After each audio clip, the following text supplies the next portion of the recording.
As-tu déjà senti cette présence obscure, ce souffle froid qui traverse les murs de ton foyer sans faire de bruit? Pas celui des ombres de la nuit, non, mais celui des âmes errantes, des cœurs malades qui, sous des dehors anodins, portent en eux un poison lent, un poison qui ne tue pas le corps, mais qui étouffe la lumière de ton sanctuaire, de ton âme. La Bible, dans sa sagesse millénaire, nous murmure des avertissements oubliés, des noms, des visages, des attitudes à tenir loin de notre demeure, pas par haine, mais par discernement. Parce que le foyer n'est pas qu'un toit, c'est l'autel invisible où brûle ta flamme divine. Aujourd'hui, nous allons dévoiler ces 7 visages dangereux. Pas sous la forme d'une liste sèche, mais comme autant de miroirs tendus à ta conscience. Reste jusqu'à la fin, car je te révélerai une parole biblique ensevelie sous les siècles, un secret que les anciens gardaient comme un trésor pour protéger leur foyer. Et si ton âme reconnaît l'un de ces visages dans ton entourage, écris en commentaire « Mon foyer est un sanctuaire ». Puis abonne-toi, car ici, nous ne cherchons pas les likes, mais les âmes éveillées. Il est écrit dans le livre des Proverbes, « Celui qui se joint aux insensés sera détruit ». Proverbe d'Odigeg 13-20. Mais qui sont ces insensés aujourd'hui? L'époque a changé, les masques aussi. Ce ne sont plus des idolâtres brandissant des statues, mais des sourires qui louent Dieu le dimanche et étouffent sa lumière le lundi. Des cœurs doubles, des paroles mielleuses qui corrodent la paix de ton foyer comme une rouille invisible. Dans l'Ancien Testament, Lot a failli perdre sa famille pour avoir laissé Sodome l'habiter trop longtemps. Et toi, as-tu, sans le vouloir, ouvert la porte à des influences qui profanent ton sanctuaire intérieur? Le monde moderne rit de ces avertissements. Il les appelle superstition, paranoïa. Pourtant, combien de foyers sont aujourd'hui des coquilles, vides non parce que Dieu les a abandonnés, mais parce qu'ils ont laissé entrer les renards du doute, de la médisance, de l'âme vampirique qui se nourrit de leur feu sacré. Imaginons un instant que ton foyer soit une lampe à huile, comme celle des vierges de la parabole. La flamme tremble, fragile, nourrie par l'huile pure de la prière et du silence. Maintenant, imagine 7 vents mauvais qui rôdent, chacun avec un visage humain, chacun soufflant sans bruit pour éteindre ta lumière. Le flatteur, son langage est doux, son rire enveloppant. Il loue tes succès, caresse ton ego, te persuade que tu mérites plus, toujours plus. Mais derrière ces compliments couve une vérité amère. Il ne t'aime pas. Il aime ce que tu lui. Il donne. La Bible l'appelle « celui qui bénit son ami à haute voix, mais qui maudit dans son cœur ». Proverbe 27, 14. Pense à Jézabel, soufflant à Achab des paroles de convoitise jusqu'à ce qu'il vole, tue et perde son âme. 1 Roi 21. Le flatteur ne vient pas avec une épée, mais avec un oreiller. Il t'endort pour mieux te détruire. Le semeur de Chaosil entre chez toi avec des nouvelles alarmantes, des rumeurs, des « il paraît que ». Son récit est toujours dramatique. Ces histoires chargées d'un feu invisible qui brûle la paix de ton foyer. L'Écriture le nomme l'homme querelleur. Proverbe 26-21. Celui qui met le feu à une forêt avec sa langue. Rappelle-toi Doeg l'Édomite. 1 Samuel 22. Cet homme bien informé, dont les rapports ont conduit au massacre des prêtres innocents. Le semeur de chaos ne tue pas de ses mains, mais il prépare le couteau pour d'autres. L'éternelle victime, il vient toujours les mains vides, mais le cœur lourd de reproches. Le monde lui a fait du mal. L'Église l'a déçu. Dieu l'a oublié. Et toi, tu es différent. Toi, tu comprends. Mais attention, sa détresse est réelle, mais son addiction à la souffrance est un piège. Il ne veut pas être consolé. Il veut un public. Job avait des amis comme cela. Des hommes pieux, mais qui fatiguaient Job avec leurs paroles. Job 16:3. Il parlait de Dieu, mais sans lumière, sans espérance. L'éternelle victime ne cherche pas la guérison. Il cherche des spectateurs pour sa tragédie. Le moqueur sacréil rit des choses saintes avec un sourire complice. Oh, tu prends encore la Bible au pied de la lettre? La prière, c'est bien, mais l'action, c'est mieux. Son péché n'est pas le doute, mais la désacralisation. Il transforme le sacré en option, en folklore. Souviens-toi des jeunes garçons qui ont raillé Élisée. Monte, chauve. 2 Rois 2:23.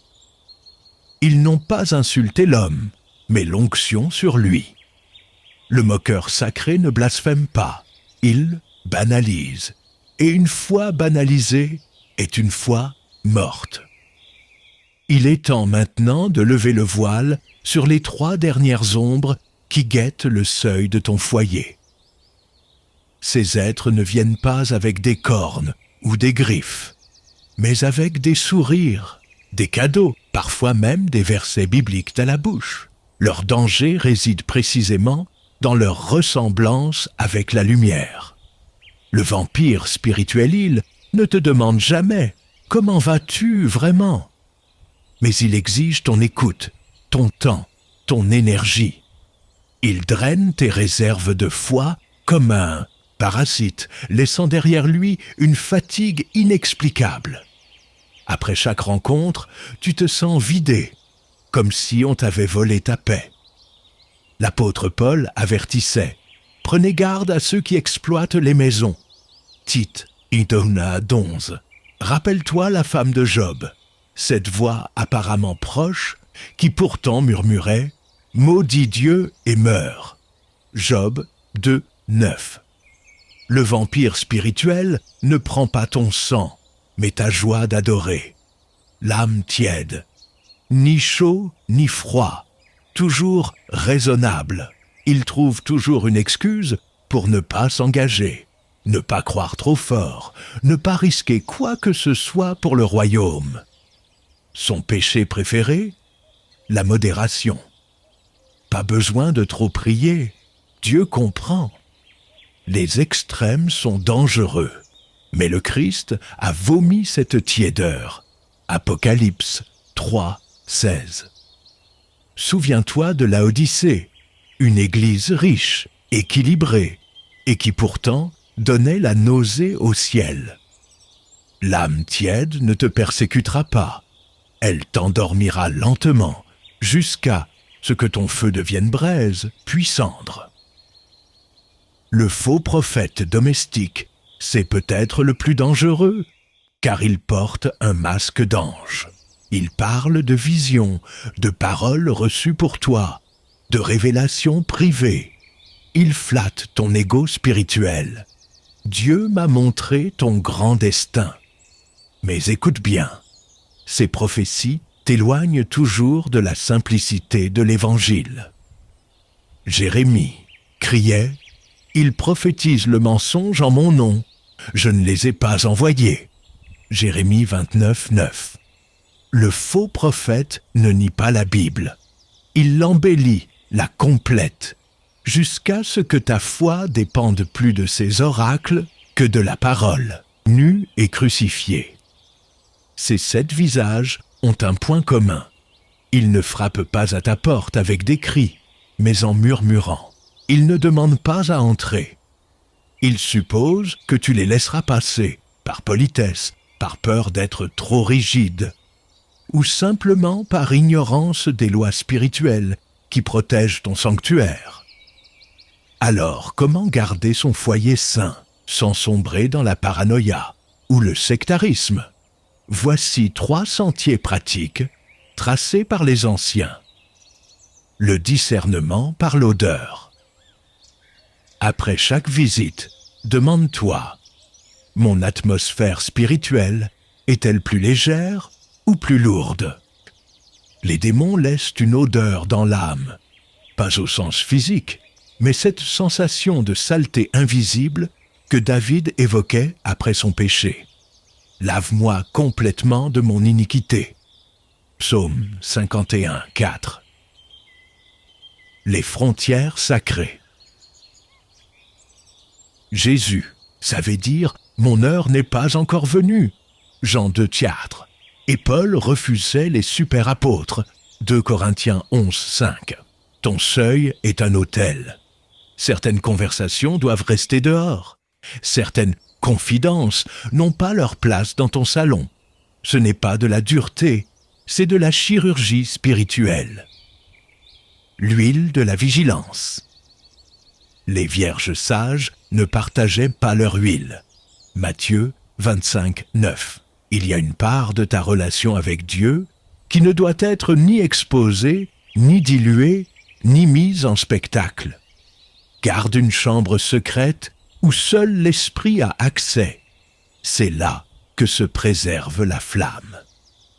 Ces gestes ne sont pas des règles, mais des réflexes d'amour, car protéger son foyer, c'est finalement protéger sa capacité à aimer vraiment. Alors, reconnais-tu l'un de ces visages autour de toi? Peut-être même en toi. Je veux te laisser avec cette parole oubliée de Sophonie. Je chercherai ceux qui sont tranquilles et humbles, ceux qui gardent le seuil de ma maison.